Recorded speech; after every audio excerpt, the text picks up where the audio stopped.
லூசு மாமா. எங்க அப்பா என்ன கயிறு அவுத்து விட்டு காப்பாத்தினாரு. ஆனா என்ன திரும்ப கட்டி வச்சு எரிக்க பார்த்தாங்களே, அவங்க கிட்ட இருந்து என்ன சாகாம காப்பாத்துனது நீங்க தானே. நான் உயிரோட இருக்கிறதுக்கு காரணமே நீங்க தானே. இங்க பாருங்க, எனக்கு அன்னைக்கு ஒரு பேச்சு இன்னைக்கு ஒரு பேச்சு எல்லாம் பேச தெரியாது. எனக்கு எப்பவுமே நீங்க தான் உசுரு, நீங்க தான் எல்லாம். எங்க அம்மா அவங்களோட புருஷனை சூஸ் பண்ணாங்க.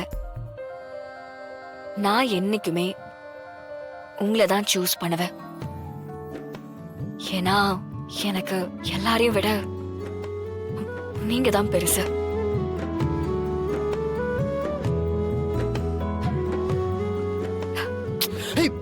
ஏய், என்ன பண்ணிட்டு இருக்க? ஷோ, ஆள விடுப்பா சாமி. இன்றே டவுன்லோட் செய்து உங்கள் ஃபேவரட் ஷோக்களை என்ஜாய் பண்ணுங்க.